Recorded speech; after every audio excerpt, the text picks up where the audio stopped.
Shalom, peuple de Dieu. Je vous salue au nom de notre Seigneur Jésus-Christ. Le thème que nous allons partager ce matin est intitulé « Jésus-Christ, la clé de la science ». Nous lisons dans le livre de Luc, chapitre 11, verset 52. Je lis au nom de Jésus.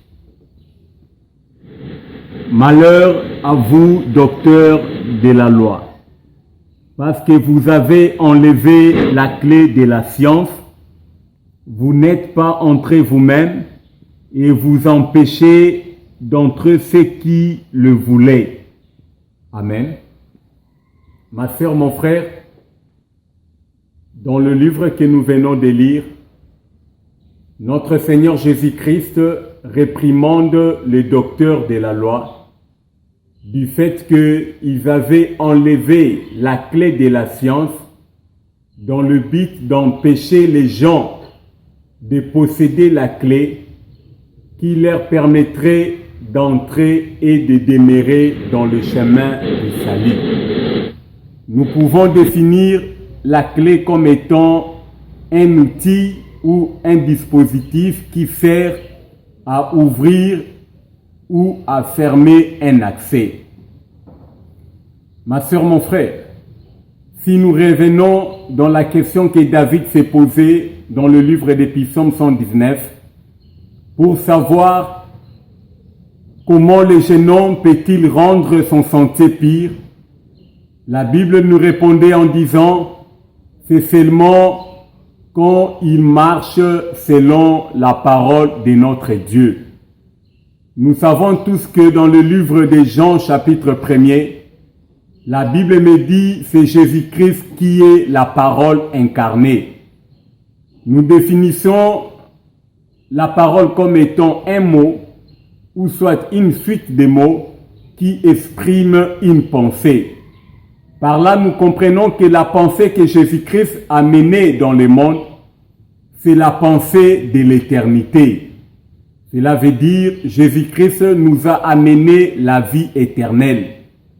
Comme nous avons dit autrefois, pour demeurer dans la maison de notre Dieu, il y a des préalables que tout chrétien doit remplir dans le but de rassurer son cœur de vivre l'avènement de son Créateur.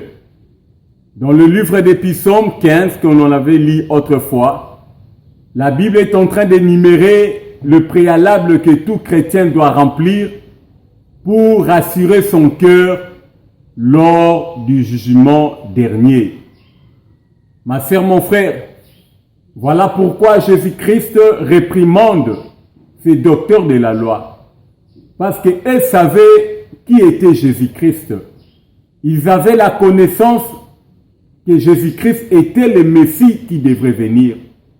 Mais ils ne voulaient pas que cette connaissance-là soit connue de tous, de peur que les gens pouvaient suivre Jésus-Christ et abandonner leur rudiment ancien. Et ces gens ici, du fait qu'ils avaient le souci de protéger leur travail, et ils ne voulaient pas que les gens puissent connaître que c'est Jésus-Christ qui est le Messie qui devrait venir et qui était déjà là. Ma sœur, mon frère, la question que nous pouvons se poser est de savoir pourquoi ces docteurs ont-ils agi ainsi? La réponse est simple. C'est parce que le diable a si introduit ses fruits dans leur cœur. La Bible me dit dans le livre de Luc, chapitre 11, verset 42, ce sont des gens qui aimaient la gloire. Ils aimaient occuper la première place dans la synagogue. Ils aimaient être acclamés. Et c'était des gens qui étaient devenus des cupides. Et ils étaient remplis de toute forme d'avarice. Voilà ce qui constituait les caractères de ces docteurs. Ils se prétendaient être enseignants de la parole de Dieu, mais dans leur vie pratique, ils vivaient des choses qui étaient contraires à la parole du Seigneur. Voilà pourquoi un jour, Jésus-Christ disait à ses disciples, vous devez pratiquer tout ce que ces docteurs sont en train de vous enseigner, mais vous ne devez pas copier leur vie. Ils étaient des hypocrites. Ils enseignaient la parole de Dieu, mais eux-mêmes ne pratiquaient pas la parole de notre Seigneur. Ma sœur, mon frère, nous devons savoir du fait que Jésus-Christ est la clé de la science. Cela veut dire la vérité qui donne à toute connaissance sa valeur. Nous chrétiens, nous sommes obligés de ceindre la vérité sur nos reins dans le but de demeurer dans le chemin du salut. Dans le livre des Romains, chapitre 6, versets 3 à 4, la Bible est en train de nous révéler une vérité que beaucoup de chrétiens ignorent. Au moment que nous prenons notre baptême, cela sous-entend que nous sommes morts avec Christ et nous sommes ressuscités avec lui. Cela veut dire notre corps du péché est mort. Et en ressuscitant, nous devons arriver à vivre une nouvelle vie. Nous devons arriver à faire ce qui est juste devant notre Dieu. Et ça serait aberrant de voir un chrétien qui dit que je crois en Jésus-Christ et en même temps il vit dans le péché. La Bible me dit, tu ne pourras pas servir deux maîtres, de peur que tu haïsses un et que tu aimes l'autre. Il est impératif pour nous, enfants de Dieu, de marcher toujours dans la vérité. Dans le livre de 1 Pierre, chapitre 3, que nous allons lire, il y a une vérité importante que l'apôtre Pierre est en train de nous révéler et ça va nous aider à bien marcher avec notre Seigneur Jésus-Christ. 1 Pierre, chapitre 1er, versets 3 à 6, je lis au nom de Jésus.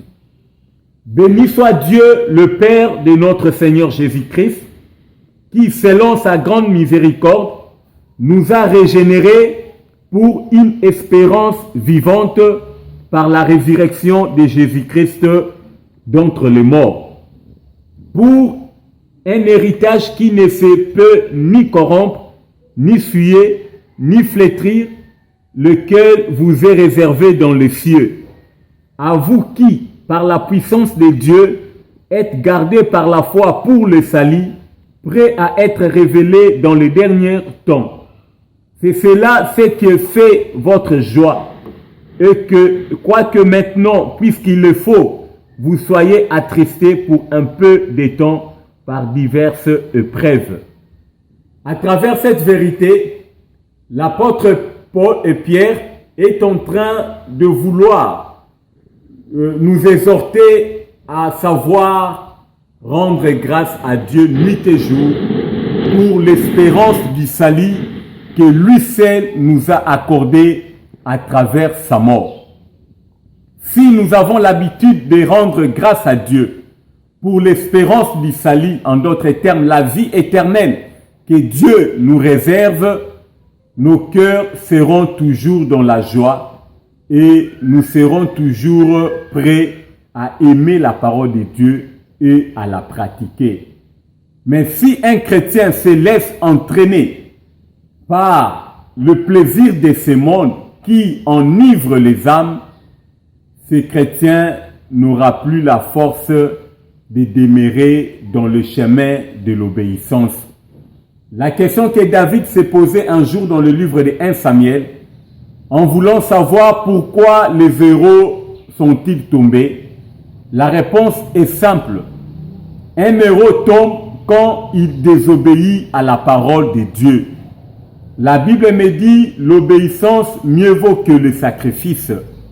Voilà comment est-ce qu'à travers ce livre de 1 Pierre, l'apôtre Pierre, à travers le Saint-Esprit, est en train de nous révéler une vérité importante que moi et toi, nous devons nuit et jour rendre grâce à Dieu pour la vie que Dieu nous a donnée. Dans le livre de Luc, chapitre 12, la Bible me dit, ne vous inquiétez de rien, car Dieu votre Père a jugé bon de vous donner le royaume des cieux. Mais du fait que la plupart des chrétiens ignorent cette vérité, beaucoup ne se donnent même pas à investiguer sur cette vérité pour savoir ce qu'ils doivent faire et ce qu'ils ne peuvent pas faire dans le but de rassurer son cœur le jour où notre Seigneur Jésus viendra pour récupérer son Église. Voilà comment est-ce que nous, enfants de Dieu, nous devons arriver à porter la vérité comme étant la ceinture dans le but de rassurer notre pèlerinage. Nous savons tous à l'époque, à chaque fois que quelqu'un voulait faire un voyage, ils avaient l'habitude de porter une ceinture. Sur cette ceinture-là, il y avait plusieurs poches. Et dans ces poches-là, ils s'approvisionnaient beaucoup de choses dans le but de permettre à ce que son voyage soit paisible. De même aussi, si nous avons la vérité de Dieu en nous, cette vérité va créer en nous un certain équilibre qui va nous aider à demeurer droit dans le chemin du salut et à refuser toute les compromissions que Satan cherchera peut-être à nous soumettre. Si tu n'as pas la vérité de Dieu en toi, il y a risque que tu puisses tomber à chaque fois que le diable te piège. Et du fait que Jésus-Christ est la clé de la science, j'avais dit premièrement, nous devons ceindre nos reins par la vérité. Et la deuxième des choses, nous devons être sobres. Ma sœur, mon frère, aujourd'hui, la sobriété devient de plus en plus quelque chose de difficile pour que les chrétiens y pratiquent. Pourquoi? Parce que beaucoup de chrétiens sont tombés dans le piège que le diable a tendu l'Église, où tout le monde aimerait être glorifié, où tout le monde aimerait être acclamé, où tout le monde aimerait être complimenté. Vous trouverez des gens, des fois, ils peuvent taillir parce que tu ne lui as pas souhaité un joyeux anniversaire. Vous trouverez quelqu'un, il peut taillir parce que tu refuses d'accepter son profil sur Facebook. Et voilà comment est-ce que l'homme cherche à devenir une star. Or, nous savons qu'une vie de végétariat n'est pas une vie appropriée pour un chrétien. Parce que quand quelqu'un devient une vedette, il s'expose à tous les dangers que le diable est en train de mettre tout autour de lui. Voilà pourquoi nous trouverons même des serviteurs de Dieu, des pasteurs tombés dans ces pièges. Pourquoi? Parce qu'ils cherchent à faire quelque chose qui pourra susciter soit la clameur publique, soit peut-être les acclamations des gens. La Bible me dit dans le livre de Marc, chapitre 8, verset 36, « À quoi sert-il de gagner le monde et de perdre ton âme ?» C'est une forte interpellation que l'Évangile est en train de nous révéler. Nous devons plus savoir que notre premier devoir est d'obéir à la parole du Seigneur. Parce que c'est l'obéissance qui va nous aider à demeurer dans la justice. Et la justice en nous va susciter la sainteté. Parce que si tu n'es pas juste, il te sera difficile de produire le fruit de la sainteté.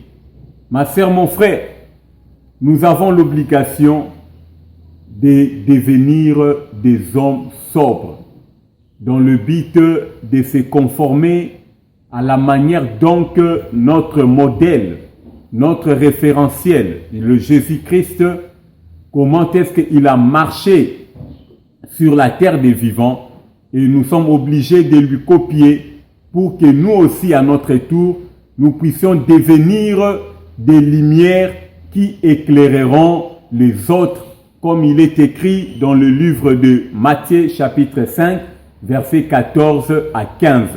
Nous sommes des lumières. Quand Dieu t'a allumé, il t'a allumé pour qu'à travers toi, toute ta famille soit éclairée. Maintenant, comment est-ce que ta famille pourra être éclairée quand toi-même tu n'arrives pas à témoigner la vérité de Jésus-Christ dans ta vie? Ma sœur, mon frère,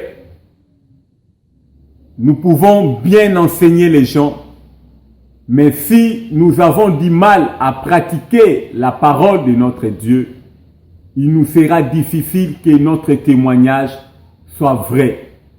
Parce que la Bible me dit, un témoignage est vrai après la déposition des deux témoins. Cela veut dire, quand je prêche la parole du Seigneur et que ma vie quotidienne exprime la vie de Jésus-Christ, en ce moment-là, les gens pourront croire au message que je suis en train d'enseigner. Et ces messages-là peuvent aussi influencer les autres pour qu'ils sortent dans les ténèbres. Voilà comment est-ce que nous, chrétiens, nous devons comprendre cette vérité. Et cette vérité, les docteurs de la loi à l'époque, ils connaissaient bien que c'est Jésus-Christ qui était Dieu.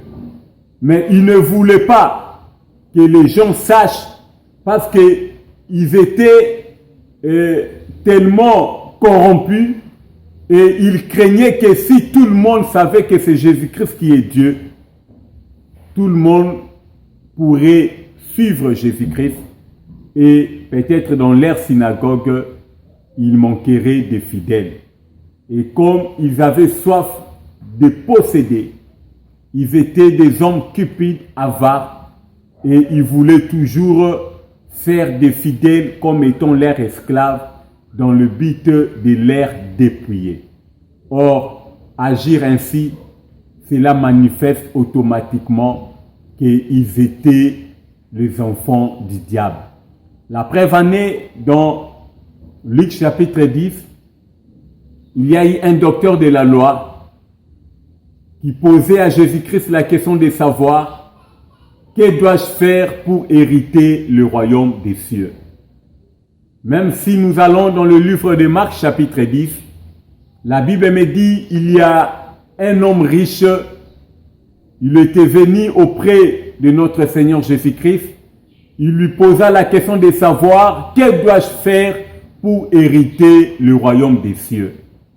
La question que je peux te poser, est-ce que depuis que tu t'es converti, depuis que tu fais ta marche avec ton Créateur, est-ce que tu t'es déjà posé une pareille question pour savoir ce que tu dois faire pour hériter le royaume des cieux? Croire ne suffit pas. Il y a des préalables que tu dois commencer à pratiquer nuit et jour dans ta vie. Et cela s'explique dans la réponse que Jésus-Christ est en train de donner au docteur de la loi. Parce qu'il était docteur de la loi. Il connaissait la parole du Seigneur. Dieu ne lui fait que rappeler ce qu'il était censé de connaître. Il connaissait, mais il ne pratiquait pas. La plupart des chrétiens, nous connaissons la parole du Seigneur, mais on a du mal à pratiquer la parole. Dans le livre de 1 Jean chapitre 3, la Bible me dit, Dieu exaucera seulement la prière de toute personne qui pratique la parole de Dieu. Apprendre, c'est bon, mais pratiquer, c'est ça la meilleure. Et Dieu est en train d'expliquer ce docteur de la loi par une parabole du bon samaritain que nous tous, nous connaissons.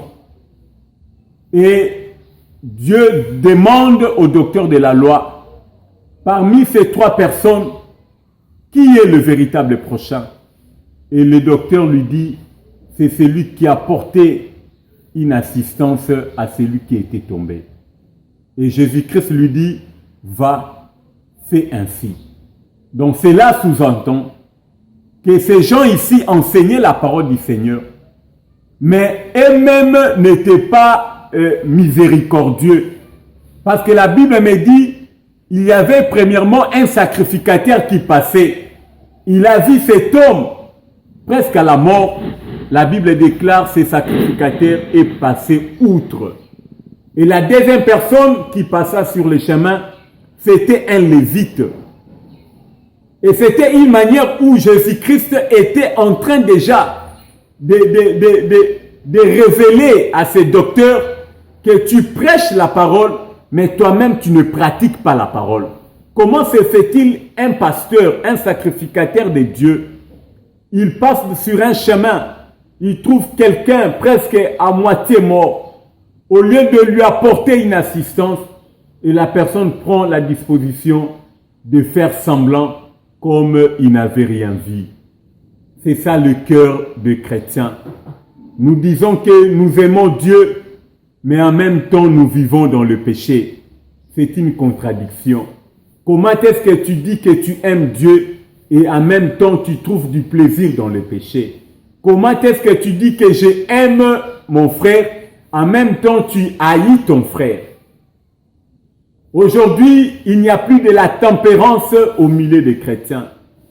Même pour des petites choses, les chrétiens entre eux, ils sont prêts à s'enflammer au lieu de se parler. La Bible me dit, ne fais pas du mal à ton frère. Si tu trouves que ton frère t'a fait du mal, approche-lui, reproche-lui poliment. Mais chez les chrétiens aujourd'hui, il n'y a plus de reproches au milieu d'eux. Ce que les chrétiens préfèrent, ce sont des chamailleries. Là où des chrétiens vivent, si ce sont des chamailleries qui règnent, cela prouve à suffisance que ces chrétiens-là ne sont pas encore véritablement brisés. Est-ce qu'aujourd'hui, tu peux accepter que Jésus-Christ puisse briser ta vie? Par le brisement, c'est le changement total. Nous devons changer. Nous devons quitter tout ce qui est comme la chair pour s'approprier du fruit de l'esprit. Dans le livre de Romains chapitre 6, si tu es sur ta Bible, l'intitulé du livre, la Bible me dit, la grâce ne nous pousse pas dans le péché, mais la grâce nous délivre de l'empire du péché.